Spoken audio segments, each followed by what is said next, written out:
ताज्या बातम्या विचार नव्हे त्यासाठी सचोटी न्यूज चॅनल बघायलाच हवे।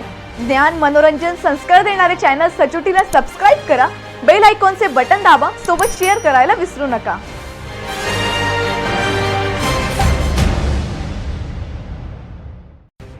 शालार्थ आयडी घोटाळ्यात नाशिक गुन्हा अन्वेषण विभागाने दाखल केलेल्या गुन्ह्यात पीबी चव्हाण, शरद शिंदे, मनोज रामचंद्र पाटील यांचा जामीन फेटाळला असून त्यांना खालच्या कोर्टात दाद मागण्यास सांगितले आहे।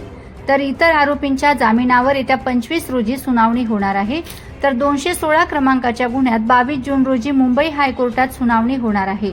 शालार्थ आयडी घोटाळ्यात सेटिंग लावून जमीन मिळवण्याचा आटापिटा करणाऱ्या अधिकाऱ्यांना यामुळे चपराक बसली आहे। दरम्यान शरद शिंदे हा फरार असून त्याचा शोध पोलीस घेत आहेत। गुन्हा अन्वेषण विभागाचे पोलीस निरीक्षक रामदास शेळके हे लक्ष ठेवून आहेत। दोन्ही गुन्हा क्रमांक 164 व 216 या गुन्ह्यात आरोपींची संख्या 2000च्या वर आहे। 22 जूनला हायकोर्ट काय निकाल देतं यावर पुढील कारवाई अवलंबून आहे।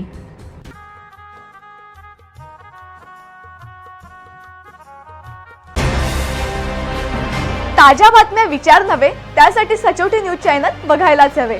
ज्ञान मनोरंजन संस्कार देणारे चॅनल सचोटीला सबस्क्राइब करा, बेल आयकॉनचे बटन दाबा, सोबत शेअर करायला विसरू नका।